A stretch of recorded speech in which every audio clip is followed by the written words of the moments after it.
11월보다는 12월이 좀 많아졌고 12월보다는 1월 달 예배에 참석하시는 인원이 훨씬 많아져서 대단히 감사합니다. 1부 예배 때도 많이 참석했는데 2부 예배 때도 많으시네요. 이제 다음 주일날 우리가 담임 목사 공동 청빙 공동회에서 청빙 투표를 하는데 제가 이제 우리 운영위원회에 11월 달 초에 모였을 때 운영위원들이 막 제 앞에서 울고 막 그래가지고 제가 상당히 당황했습니다. 뭐 다 준비해 왔었는데 그걸 가지고 막 우나 막 그러고 막 그래가지고 회의가 진행이 안 될 정도로 어려웠었는데 또 하나님 은혜로 이렇게 잘 이렇게 극복을 하셔서 참 감사했고 또 우리 총목자 모임에서도 또 우리 목자 목님들이 하나님의 뜻 앞에 순종하려고 하는 기본적인 태도 참 이렇게 잘 되어 있어 너무 제가 감사했습니다. 또 지난 주일날 이렇게 광고를 했는데 참 또 우리 원성도들이 그를 또 은혜롭게 잘 이렇게 받아주셔서 감사해서 오늘은 제가 이제 이걸 얘기를 어떻게 해야 될까 하고 본래는 이제 좀 긴 문장 길게 준비했던 것들을 좀 읽으려고 그랬는데 다양한 생각이 있다가 오늘 아침 일찍 좀 간단하게 정리를 해서 읽어드리는 것이 다음 투표를 위해서 좋겠다 하는 생각이 들어서 제가 좀 읽어드리도록 하겠습니다. 새로운 시대적 상황에 따른 교회의 준비. 너희는 지나간 일을 기억하려고 하지 말며 옛 일을 생각하지 말아라. 내가 이제 새 일을 하려고 한다. 이 일이 이미 드러나고 있는데 너희가 그것을 알지 못하겠느냐. 내가 광야에 길을 내겠으며 사막에 강을 내겠다. 이사야서 43장 18절로 19절 말씀. 새로운 시대. 대부분의 학자들이나 사람들은 역사가 코로나 이전과 이후로 바뀐다고 합니다. 교회 환경 중에 최고의 변화는 온라인 시대가 가까이 온 것입니다. 미래의 교회는 하이브리드 교회가 되어야 한다고 합니다. 현장과 온라인을 겸하는 교회를 의미합니다. 그래서 어떤 교회는 온라인 교회라는 표현을 사용합니다. 새로운 시대에 따르는 우리 교회의 대처. 다른 교회는 젊은 목회자들의 전문 사역으로 온라인을 대비하고 있습니다. 우리 교회는 담임 목사인 제가 전문 사역을 담당한 목사가 된다는 것이 독특합니다.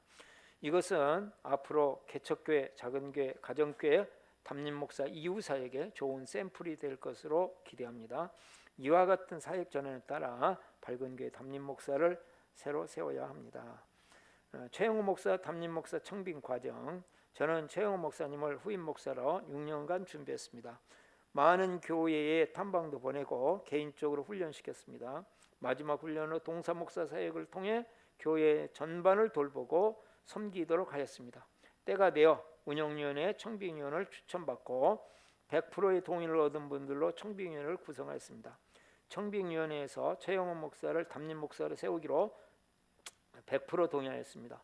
휴스턴 서울교회 모델로 하여 담임 목사 적합도 평가를 10개 항목에 대해서 실시했는데 청빙위원 전원이 높은 점수를 주었습니다. 총목자 모임에서 설명하고 발건이 밴드에 자세한 사항을 올렸습니다. 지난 주일 예배에서 공동회의 소집을 광고하였고 다음 주일에 청빙 투표를 실시하게 됐습니다. 오명규 목사의 이후 사역. 밝은 교회의 성담 전도 목사가 되어서 크게 두 가지 사역을 합니다. 첫 번째는 상담 사역입니다. 밝은 교회 교인들이 상담할 일이 있으면 상담을 합니다. 교인들의 모든 상담을 받습니다. 단 교회의 영향력을 행사해달라는 것은 무조건 거부합니다. 삶의 문제, 교인과 교인들과의 갈등, 교인과 목회자의 갈등, 사역의 아픔, 또 기도가 필요한 것 등 모든 것을 상담하면서 단지 들어주고 공감하는 역할만 합니다. 이것을 통해 교인들이 가지고 있는 불만을 해소시키고 아픔을 치유해주는 효과가 있을 것으로 생각합니다. 둘째는 전도사역입니다. 온라인 밝은 교회를 개척합니다. 지금까지 준비 모임으로 주일 예배를 드려봤습니다.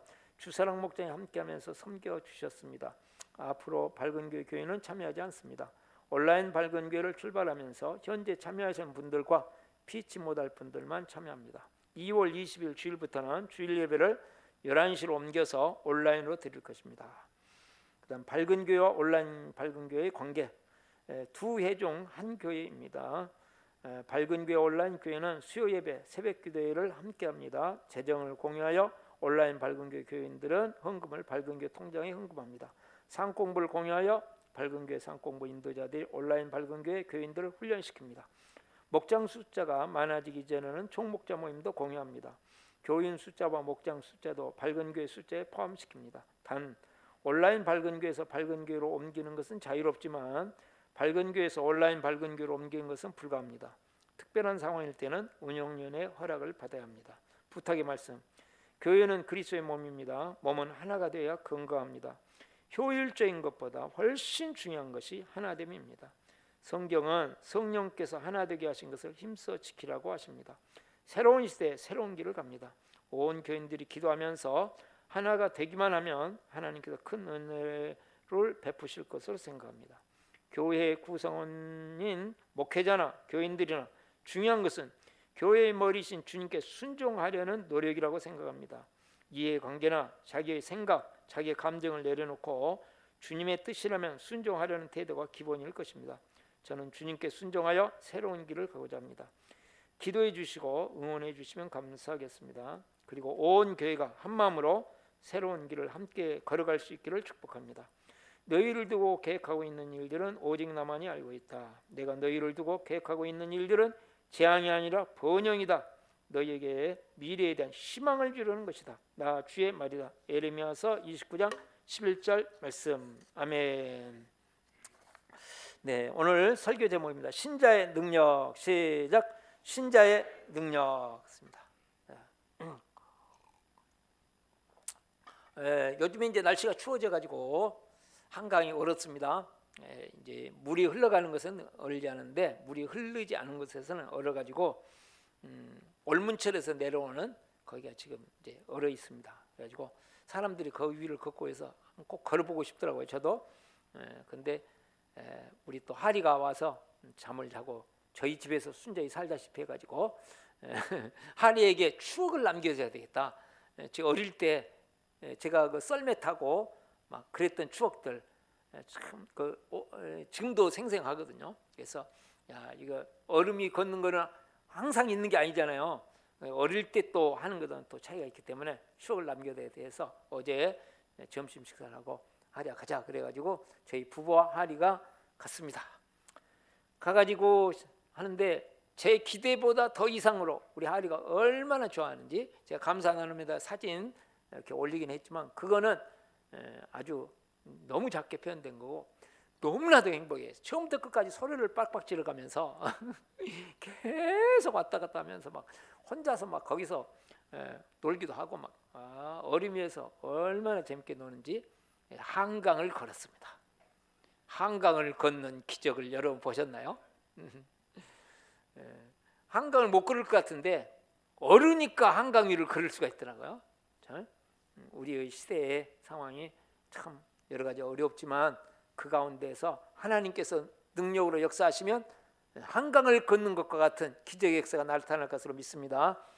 오늘 주제는 신자의 능력은 부활의 능력이다. 시작. 신자의 능력은 부활의 능력이다. 계속 들으셨지만 에베소 교회는 바울 사도가 투옥되어 있기 때문에 혼란스럽고 또 미래에 대한 불안함이 충만한 교회에 하나님께서 사도 바울을 통해서 에베소 교회에 편지를 보내는 내용입니다. 그 가운데 지금 우리가 오늘 읽은 말씀은 지금 기도하는데 신자가 알아야 될 것이 있다. 마음의 눈이 열려져서 영원한 천국의 영광을 하나님의 나라의 영광을 볼 뿐만 아니라 신자들이 가지고 있는 능력, 하나님의 능력이 얼마나 대단하고 놀라운지를 알기를 바란다. 그리고 이제 기도하는 거거든요. 근데 그 능력이 무엇인가를 이제 설명하는 것이 20절, 21절, 22, 23절로 나타나는데 신자들 안에 있는 능력이 어마어마한 능력이다 하는 것이요. 그 능력을 예로 듭니다. 그 능력이 우리 신자들 안에 있는 능력이 예수님 안에서 나타나니까 예수님이 죽으셨다가 살아나셔 버리더라. 그 능력이 우리 신자들 안에 있다 그 말이에요. 자, 20절 말씀을 한번 보시겠습니다. 자, 20절. 그의 능력이 그리스도 안에서 역사하사 죽은 자들 가운데 다시 살리시고 하늘에서 자기 오른쪽에 앉히사. 그렇죠? 이 능력이 하나님의 능력이 예수님 안에서 역사하니까 죽어있던 예수님이 살아나 버리더라. 이 부활의 능력이 예수님에게 있을 뿐만 아니라 예수님에게 하나님께서 베푸셨을 뿐만 아니라 하나님께서 우리 안에 주셨다 이거예요. 우리 안에 주셨다. 그래서 예수님 하나님 오른쪽에 앉으시지 않냐. 그 능력이 지금 살아난 정도가 아니고 하나님의 오른쪽에 앉으세요. 오른쪽이라는 건 오른쪽이 딱 자리가 오른쪽에 있는 게 아니고요. 권능과 영광의 자리, 권세의 자리를 하나님의 권능의 자리, 권세의 자리, 영광의 자리를 오른쪽이라고 부르는 거예요. 그렇게 표현을 하는 거거든요. 그러니까 이 어마어마한 능력이 우리 안에 들어와 있다 그 말이거든요. 지금 바울 사도가 투옥돼 있잖아요. 그러니까 세상의 권력 앞에서 야 정말 무기력하다 이렇게 생각하고 있지만 지금 바울 사도가 지금 편지를 쓰면서 그런 것입니다. 내가 비록 이렇게 감옥에 들어와 있지만 실제로는 내 안에 있는 능력은 놀라운 능력이다. 예? 이 로마 제국의 권력과는 비교도 안 된다. 지금 세계를 호령하고 있던 로마 제국의 힘이거든요. 그것과는 비교되지 않는 능력이 내 안에 있다. 그것은 죽은 자 살린다. 로마 제국의 능력은 죽은 자 못 살리거든요. 근데 죽은 자도 살려버리고 그 다음에 그 능력이 어느 정도냐. 21절에 강조해서 이야기를 모든 통치와 권세와 능력과 주권과 이 세상뿐만 아니라 어느 세상에 일컫는 모든 이름에 뛰어나게 하시고 모든 이름에 뛰어나게 하셨다. 근데 통치, 그 다음에 권세, 능력, 주권, 이거는 하나님을 대적하는 모든 악한 세력들을 다 이야기합니다. 보이는 세력, 보이지 않는 세력, 보이는 영적인 세력, 보이지 않는 이런 제국의 어떤 세력들, 이런 돈의 세력들, 어떤 세상 정치 권력, 또 사회 문화, 풍습, 모든 것 위에 뛰어나 모든 피조물에 이 세상뿐 아니라 오는 세상을 일컬는 모든 피조물 위에 뛰어나게 하셨습니다. 그 정도가 아니고 23, 22절 또 만물을 그의 발 아래 복종하게 하시고 만물이 예수님의 발 아래 복종. 그 능력이 만물 복종의 그 능력이 어디 안에 있다가 우리 안에 김영희 권사님 안에 있다 이 말이죠. 할렐루야.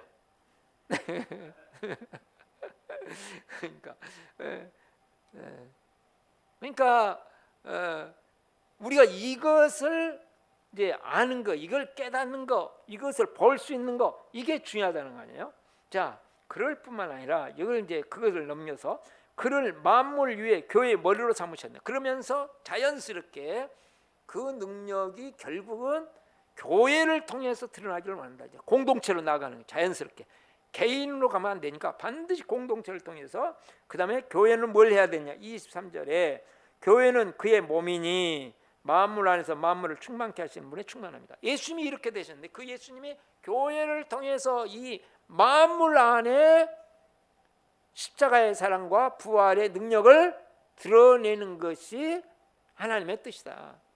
그래서 그것을 완전히 드러내서 하나님의 나라를 견고하게 세우는 일을 하실 것이다. 그러니까 내가 감옥에 갇혀 있지만 내가 감옥에 갇혀 있는 건 뭐예요? 그럴 수 있는 한 과정을 밟는 것이다. 실제로 그랬죠. 바울 사도가 로마에 갔지만 결국 로마 복음화의 결정적인 역할을 합니다. 나중에 기독교 공인되는데 엄청난 역할을 하게 됩니다. 근데 아직 안 보여서 그렇지. 그렇죠? 그러니까 이 신자 안에 있는 부활의 능력을 내 능력으로, 돈의 능력보다 훨씬 큰 거, 어떤 그 지식의 능력과 비교되지 않는 능력이 내 안에 있음을 확신하고 당당하게 살아라 하는 말씀입니다. 그러면 우리가 어떻게 이런 부활의 능력을 나의 능력으로 삼고 승리하면서 살 것인가? 두 가지입니다. 첫 번째로 신자에게 부활의 능력이 있음을 확신합니다. 시작. 신자에게 부활의 능력이 있음을 확신합니다. 자, 20절 21절 이제 기도를 해놓고 그 능력을 설명하는 것은 이 설명을 통해서 더 강조하는 것이 아니겠어요? 에베소 교회가 지금 참 혼란 속에서 허덕이고 불안 속에서 허매이고 있지만, 그러나 죽음도 생명으로 바꾸고 어둠을 빛으로 바꾸는 능력이 이미 하나님께서 우리에게 주셨다. 앞으로 도와주실 것이다. 그게 아니고 이미 우리 안에 와 있다 이거예요. 우리 안에 이미 너 안에 있는데 이게 영적인 눈이 열려서 보기만 하면 된다는 거죠. 자, 우리가 우리의 일을 하는데 하나님이 와서 도와주시는 게 아니고 이미 하나님께서 우리를 본질적으로 부활의 능력의 사람으로 만들어 놓으셨고 그 부활의 능력이 내 안에 있는 것을 확신하는 거. 그러니까 나의 정체성을 내가 얼마나 공부를 했냐, 내가 가지고 있는 지식이 뭐냐, 내가 지금까지 어떤 업적을 이뤘느냐, 뭐 내 성품이 얼마나 좋냐 나쁘냐 막 이런 거, 우리 배경이 뭐냐, 이런 걸 가지고 하는 게 아니고 우리의 정체성을, 나의 나됨을 어디서 찾냐? 내 안에 계신 예수님. 특별히 그 예수님이 뭘 가지고 있다고요? 부활의 능력으로 나와 함께 계시는 엄청난 하나님의 위대한 능력, 어마어마한 능력이 있다 말이죠.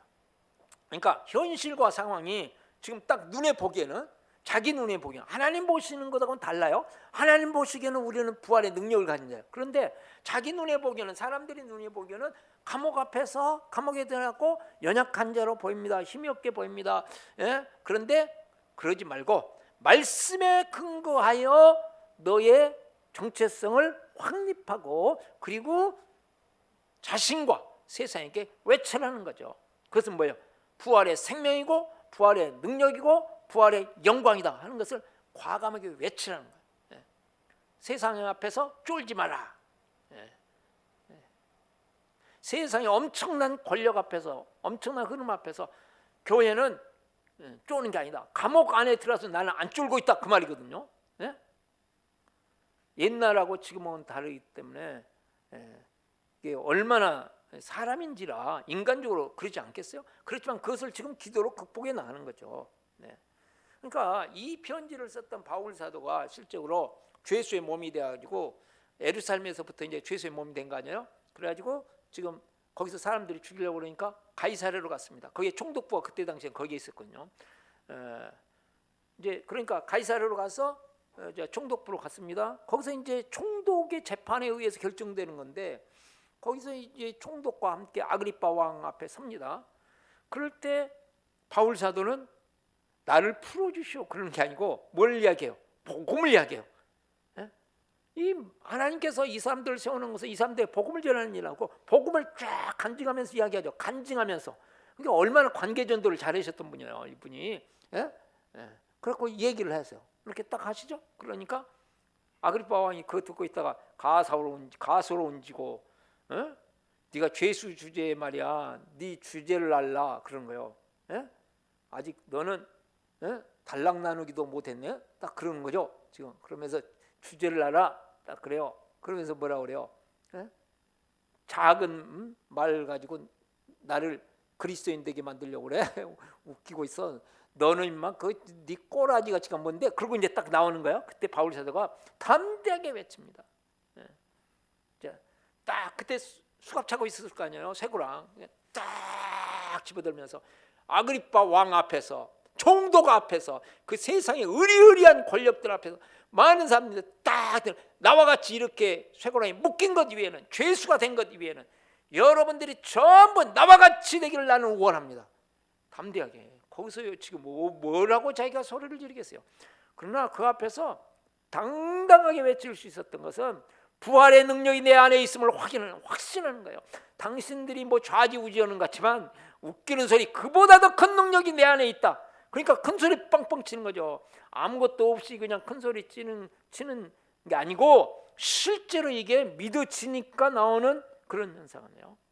그러니까 우리가 우리의 현실 속에서 수많은 소리가 내게서 들리기도 하고 세상으로부터 들리기도 합니다.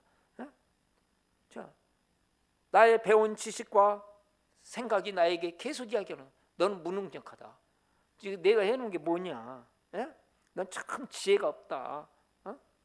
너 자신을 봐라. 너는 이런 점이 못되고 이런 점이 부족하고 이런 점이 부족하고 이런 점이 부족하고 막 이야기합니다. 이것도 못하면서 뭘 할 수 있다고 그러니 막 그러면 패배자의 의식을 계속 심어줘.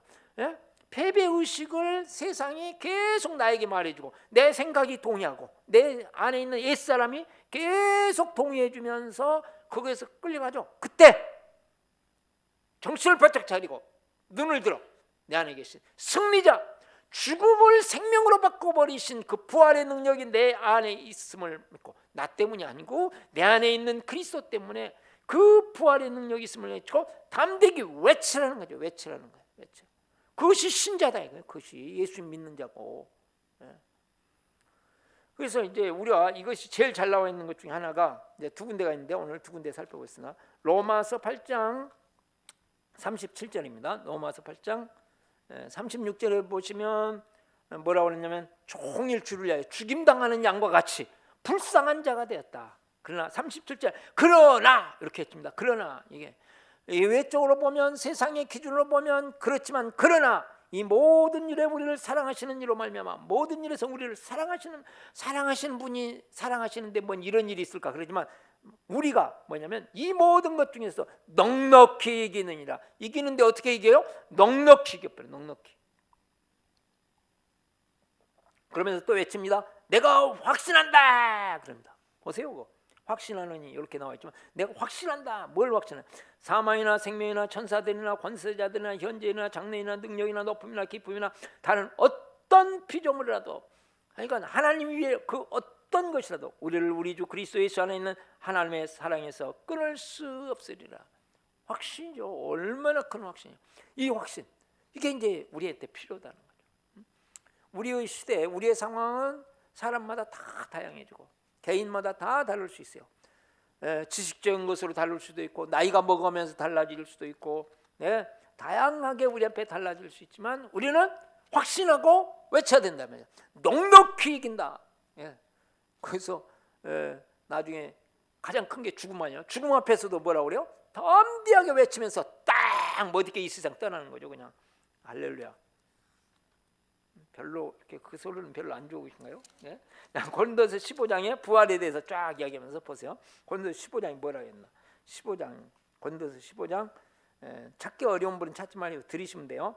55절에 보시면 15장 55절에 부활을 쭉 이야기한 다음에 부활을 정말로 믿고 있다면 사망아 너의 승리가 어디 있느냐? 사망을 향해서 외치는 거예요. 사망 앞에 외칠 사람이 어디 있어요? 죽음 앞에. 근데 죽음 앞에 너의 승리가 어디 있어? 딱 질문하는 거예요. 지금 한판 뛰자. 네가 나를 이길 수 있어? 딱 그러는 거예요. 이게 부활을 믿는 자예요. 사망 웃기고 있어. 이 자식 그러는 거죠. 이 자식 이거 어디서 감히 고개 숙여. 딱 그런 거예요. 눈 깔아. 딱 그런 것이 55절이에요. 짝. 이게 사망아 내가 쏘는 것이 어디 있냐 딱 그런 거. 사망이 쏘는 것은 죄요 죄의 권능은 줄 법이라. 이거 다 예수님이 해결하셨다 그거 아니에요? 그래서 57절 우리 주 예수 그리스도로 말미암아 나로 말미암아가 아니고요 예수 그리스도로 말미암아 우리에게 승리를 주신 하나님께 감사하노니 승리를 확신하는 거죠. 사망 앞에서. 그래서 그러므로 내 사랑하는 형제들아 견신하며 흔들리지 말고 상황에 의해서 너의 생각에 의해서 흔들리지 마라. 흔들거리지 말아라. 항상 주의 일에 더욱 힘쓴 자들 이는 너희 수고가 주 안에서 헛되지 않아. 절대로 하나님께서 우리의 삶을 헛되게 만드시지 않으실 것이라는 확신을 가져라. 그 말 아니에요? 그러니까 담대하게 외쳐야 된다는 거죠. 담대하게. 세상은 내 옛사람은 끊임없이 우리에게 패배 의식을 줄 수가 있어요. 비교 의식을 통해서 끊임없이 우리에게 패배자의 정체성을 갖도록 만들어줍니다. 여기에 속지 말고 그건 속임이에요. 실제를 봐라 그건요. 바울사도 당신이 감옥에 가가지고 뭔 큰 소리 치고 있어. 그렇지만 바울사도는 거기에서 나중에 3장에 가면 역사가 내 중심으로 돌아가고 있다. 딱 그런 로마 제국이 역사를 주관하는 게 아니다. 그러면서 역사는 내가 있는 이 감옥을 중심으로 돌아가고 있느니라. 이런 게 어디서 나오겠어요? 천지 만물의 주인이신 하나님이 나와 함께 계시며 내 안에 계시며 나를 통해서 일하신다는 확신 때문에 그러는 거예요. 그러니까 어떤 세력이 온다 할지라도 이 세력 앞에 굴복해서 그냥 완전히 쪼그라드는 그런 것이 아니라 담대하게 죽음보다 더 큰 게 어디 있어요? 죽음 앞에서 담대하게 승리를 그냥 외쳐버릴 수 있는 그리고 그것이 그냥 무식해가지고 무식이 담대하다고 무식이 담대한 게 아니고 이거는 뭐예요? 실제고 가장 진리 중에 진리지 않아요. 우리의 현실로 다가오게 돼 있고 이번 이제 집회를 하는 동안에 우리 이제 연세 드신 분들이 참석을 하셨잖아요. 연세 드신 분들이. 그는 지금 현재 이 젊은 저 같은 사람도 그 온라인을 적응하기가 참 쉽지가 않아요. 예? 그런데 연세 드신 분들이 참석을 하셔가지고 지금은 이제 뭐 막 지금 젊은 사람들도 소외실 들어가는 거 모르는 사람 많습니다. 근데 소외실 쫙 들어가셔가지고 나누시고 그러고 나서 간증 이거 이야기 하셨잖아요. 예? 소외실 나누니까 너무 좋다. 그렇게 이야기하시고 내 나이 내 나이가 지금 뭔데 그런 거 하고 있게 생겨서 그렇지 않고 담대히 도전해갖고 예 얼마나 좋아요. 뭐 있어요 여러분. 예? 예. 그래서 나온 노래가 있잖아요. 내 나이가 어때서 온라인이 문제냐. 예. 예. 그러니까 그 현실의 벽 앞에서 그냥 흔들거리고 허덕이고 쓰러지는 게 아니고 담대히 치고 나가는 거죠. 예. 나가는. 자, 두 번째로 교회를 통해 부활의 능력을 나타내는 것이 하나님의 뜻이라고 확신합니다. 좀 길죠. 어떤 때는 제가 짧게 하는데 이렇게 길게도 또 해봐야 될 것 같아가지고 길게 했어요. 교회를 통해 부활의 능력을 나타내는 것이 하나님의 뜻이라고 확신합니다. 이거 5초 기도하기 부활 이야기에 올려져 있으니까 너무 길면 그거 보시면 돼요. 교회를 통해서 부활의 능력을 나타내는 것이 하나님의 뜻이라는 확신. 부활의 능력을 왜 주셨을까요? 그 목적은 결국은 우리가 누리면서 교회 안에서 풍성히 누릴 뿐만 아니라 세상을 섬겨라 그거거든요. 다시 말해서 세상을 정복해라. 그러니까 그리스도인과 교회가 세상을 향해서 지금 계속 강조되고 있는 말씀이죠. 어떤 자세를 가져야 할 것인가 하는 말씀이에요. 정복자의 자세를 가져야 합니다. 정복자. 선봉장의 자세, 용장의 자세를 가져야 된다. 세상 앞에서 딱 선봉장으로 가가지고 무서워요. 한 번만 봐주세요. 이건 선봉장 아니죠. 전 딱 칼 들고 나서 앞에서 쫙 하는 게 선봉장 아니에요? 보세요. 하나님께서 갈대아 우리에 있는 아브라함을 부르셨습니다. 그런데 데라와 함께 하란에 왔다가 하란이 너무 좋거든요. 하란이 그때 당시에는 메소포타미아 문명의 중심지였어요. 문화가 지금 이렇게 출토되는 것들 이렇게 성기가 좋다 이렇게 찾아보시면 여러 군데 나와 있어요. 보시면 대단한 문화였어. 그러니까 그 문화, 그 문명 앞에서 취해가지고 데라가 그냥 완전히 그랬을 때 하나님께서 데라가 죽고 나니까 아브라함을 다시 부르십니다. 그리고 너를 통해서 하나님의 위대한 나라를 만들 것이다. 딱 말씀하죠. 그것이 창세기 12장이잖아요. 그런데 그때 당시 아브라함은 자손도 없고 초라하게 그 메소포타미아 문명의 엄청난 문명 앞에서 정말 보잘것없는 찬란한 세상 문화 앞에서 보잘것없는 사람에서 아무것도 이룰 수 없을 것 같은 그런 사람. 지금 땅도 없어가지고 내가 보내는 곳으로 가라. 자녀도 없고 아무것도 없어요. 근데 너에게 요구되는 것이 하나 있다. 하나님의 약속에 너의 인생을 걸고 너의 가문을 걸어라. 그거잖아요. 그러니까 어떻게 돼요? 결국 하나님께서 역사를 지내놓고 보니까 그게 하나는 없어졌어도 뭐요? 아브라함을 통해서 어마어마한 역사는 지금 온 세계의 역사를 주관하고 있잖아요. 자, 예수님께서 제자들을 부르실 때 그랬습니다. 그때 당시에는 로마 제국, 그리스 로마 시대라고 그래요. 그러니까 로마 제국의 엄청난 힘, 제국 중에서 강력한 로마 제국, 온 세계를 막 천년 동안 뒤흔들던 이 로마 제국의 힘, 그 다음에 그리스의 문화는 지금까지도 영향을 줍니다. 그렇죠? 이 그리스 문화, 찬란한 그리스의 문화, 이 로마 제국의 힘, 정치 조직과 그 다음에 그리스 문화라고는 엄청난 정신적인 세계를 같이 하는 이 그리스 로마 이 시대에 어디 저 갈릴리 저 주변에 떠돌고 다니는 12명을 부르신다. 참 보잘것없는 12명 부르면서 너는 가서 모든 민족으로 제자를 삼고 그 다음에 땅 끝까지 이르러 복음을 전해서 하나님의 나라를, 위대한 하나님의 나라를 세우라 했을 때 저것들이 뭘 해내겠어요? 그렇죠? 위리쿵 저리쿵 그러고 우리 제자들 보세요. 한심하기 짝이 없잖아요. 그러는 인간들을 통해서 뭘 이루시겠냐? 그러나 성령이 너에게 임하시면 성령의 능력으로 이 일이 이루어지리라. 그러더니 이루어지죠. 우리가 뭘 할까요? 우리 보잘것없네요.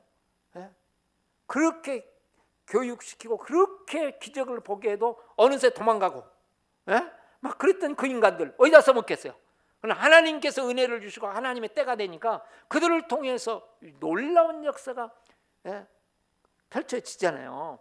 그때 당시에는 허접하게 보였었지만, 예? 우리가 가져야 될 정체성, 나와 우리 교회가 가져야 될, 세상을 향해서, 세상에 아무리 강하고 대단한 할지라도 교회가 가져야 될 정체성은 가난한 자의 정체성, 패배자의 정체성을 가져가지고 우리는 왜 이렇게 그런 게 아니라는 거죠. 예? 지금 어떤 정체성을 가지라는 거예요? 정복자의 정체성을 가지고, 예? 그 장군이 되어가지고 용장이 되어가지고 나는 왜 밥 이렇게 적게 주니? 그거 삐지고 그러면 그건 용장이 아니죠, 그죠? 예? 세상 앞에서 그러고 있다는 것은 정말 무서운 일이에요. 그러니까 밀림으로 말하면, 예? 어디 토끼의 정체성을 가지면 안 되는 거죠, 그죠? 사자의 포효, 하는 그런 정체성을 가지고 살아. 개뿔도 없는데 뭐예요? 그러지 말고 너희 안에 있는 부활의 능력, 하나님의 능력, 천지 만물을 주관하고 인간의 세계, 자연의 세계, 영적인 세계, 물질의 세계를 다스리시는 부활의 능력이 교회 안에 있고 그리스도 안에 있지 않니? 그리스도인의 안에 있지 않느냐 그 말이에요. 그리스도의 몸이니까 교회 안에 틀림없이 있다. 그래서 그걸 가지고 나가다 보면 결국은 합력하여 뭐가 됩니까? 선을 이루게 된다. 하나님의 나라가 이루어지게 된다. 그것이 기독교 역사 아닙니까? 그래서 나의 계획을 사람들은 모른다. 예? 에레미야 29장 11절 거 아니에요? 나의 계획은 사람들이 몰라. 사람의 지혜와 경험 가지고 쉽게 판단할 수 있는 일이다. 나의 계획은 재앙이 아니다. 아주 중요합니다. 어떤 일에 대해서 재앙으로 해석을 해버리면 재앙이 돼버립니다. 예. 내가 실패했어요. 근데 실패한 것을 재앙으로 해석하면 재앙 돼버립니다. 근데 그것은 번영으로 가는 길이다 이거예요. 번영으로 가는 길. 사다리, 계단 준비하는 기간이었어요. 그렇죠? 그래서 번영이고 승리고 정복이고 정복자의 정체성을 가져야 된다. 정복자의 정체성. 예? 예. 밀림의 왕자 사자의 정체성을 가지고 우리는 살아갈 때 미래에 대한 희망이 현실이 되어진다. 그 과정에 우리를 어떻게 쓰실지는 모르겠지만 우리는 찬란한 미래를 바라보면서 오늘 부활의 능력을 확신하고 나아가는 것이다. 이것이 지금 바울 사도의 기도였고 그것을 강조하고 있는 거 아니에요? 그렇죠? 오늘날 역시 우리도 마찬가지입니다. 현실에 어떤 것들이 있다 할지라도 그것을 뛰어넘는 하나님의 역사를 우리는 기대하면서 사는 것이죠. 그러니까 믿음, 사랑, 소망 이것은 뗄래 뗄 수 없는 관계였어요. 믿음이 있는데 희망이 없다? 가짜입니다. 어떻게 믿음이 있는데 희망이 없습니까? 우리는 죽어도 영원한 천국인데, 예, 희망의 사람이에요. 믿음의 사람은 사랑의 사람이고 믿음의 사람은 희망의 사람이에요. 예? 참된 희망의 사람은 믿음을 근거로 해야 되는 것이고 참된 희망을 가지고 있다면 사랑의 삶을 살게 돼 있고 뗄래야 뗄 수 없는 세 가지는 같이 가는 것이에요. 예? 믿음, 사랑, 소망 이 세 가지는 항상 있어야 될 것이잖아요. 그러니까 계속 가야 될 문제. 예. 그래서 제가 이제 지난 주간에 우리 목사님 부부를 좀 만나서 오랜만에 대화를 많이 했습니다. 천안리 목장에 천안리 교회 우리 목사님이신데, 그런데 이제 저하고 비슷한 시기에 조금 늦게 섬에 교회를 개척하신 분이요. 그러고 있었는데, 그다음에 이제 딸이 이제 자라니까 중학교는 좀 육지로 보내자 하고 육지로 보내놨어요. 그랬더니 딸이 119로 막 실려 나가는 거예요. 예? 3번이나 119에 실려 응급실에. 이런 얼마나 힘들겠어요. 여러분 같이 있어 살면서도 딸이 119에 실려 나가면 가슴 아픈 일이에요. 이거는 엄청나게. 예? 그런데 본인은 섬에 있고 딸은 육지에 있는데 육지에서 119에 실려 나가는 거예요. 예? 이 딸이.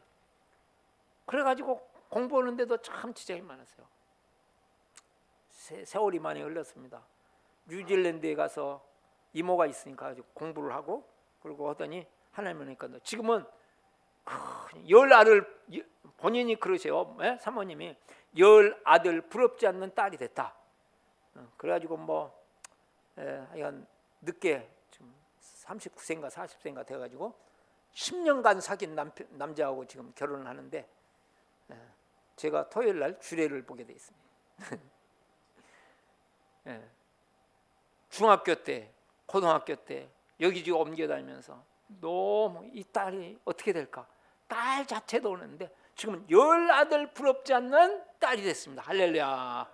네, 하나님께서 우리의 인생에 부활의 능력이 내가 안 보여서 문제지, 보여지고 그 능력을 신뢰하기 시작하면 부활의 능력이 우리의 인생에 놀라운 일을 이루시고 우리 교회를 통해서 위대한 일을 이루어 가실 것을 믿습니다. 자, 다 같이 눈 감고 결단원신 실천한 가지 듣겠습니다.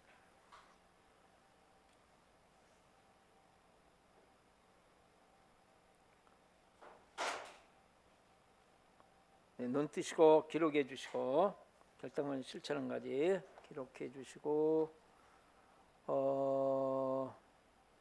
우리 3명 내지 4분씩 짝을 지어서 하시고